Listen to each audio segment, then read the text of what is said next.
Seja muito bem-vindo a mais esse estudo da série Reforma Íntima. Hoje falaremos sobre o personalismo. Na verdade, o personalismo faz parte do egoísmo.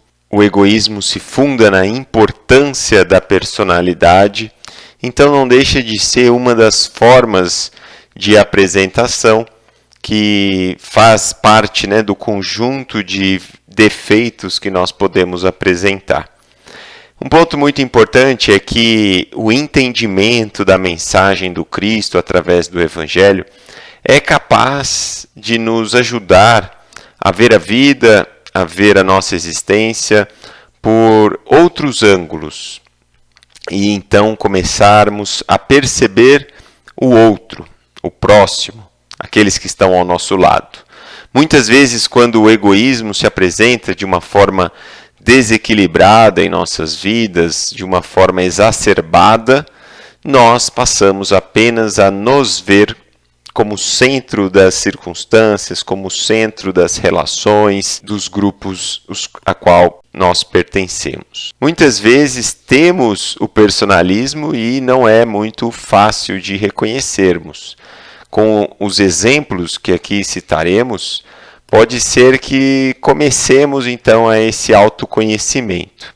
De uma forma geral, o personalismo é caracterizado por um estado íntimo de rigidez e de autoconfiança nas minhas próprias ideias e nas minhas opiniões, e que muitas vezes causam conturbações nos grupos que vivemos.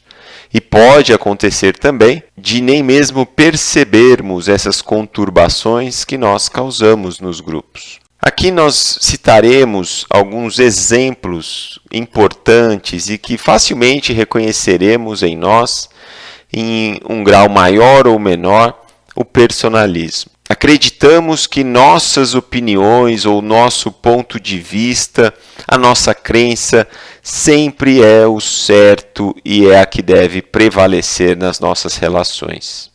Muitas vezes compartilhamos das nossas próprias experiências e utilizamos como referência, como aprendizagem, como resultados importantes a de ser discutido e desconsideramos as experiências dos outros. Se ocupamos algum cargo de comando, tomamos muitas das decisões sem qualquer envolvimento dos demais. Por quê?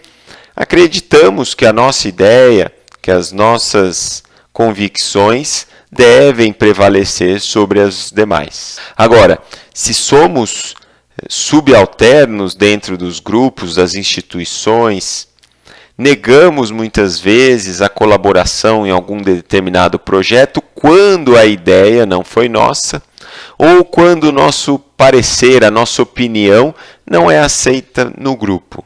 Muitas vezes nos ressentimos, sofremos quando descobrimos que aconteceu alguma reunião e nós não fomos convidados a participar, ou talvez não com o destaque que nos achamos merecedores dessas reuniões e dessas decisões tomadas. Quando estamos nas funções de comando, muitas vezes nos sentimos valorizados, reconhecidos e tem muita dificuldade em ser conduzido sobre a direção de outras pessoas. Sempre que somos contrariados em nossos desejos ou nossas ideias, nos aborrecemos, brigamos, fechamos a cara, nos revoltamos contra a outra pessoa.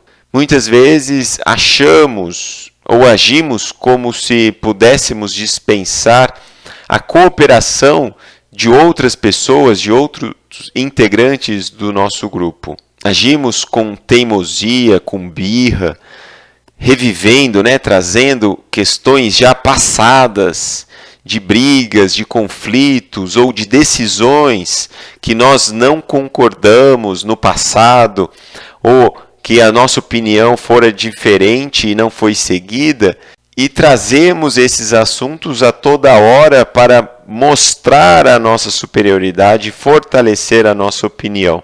Então, esses são alguns dos exemplos que facilmente percebemos em nosso ser e que demonstram o quanto ainda estamos presos à nossa personalidade, o quanto nós valorizamos em excesso a nossa personalidade, e nada mais é do que uma forma aí de apresentação do egoísmo de que ainda somos portadores.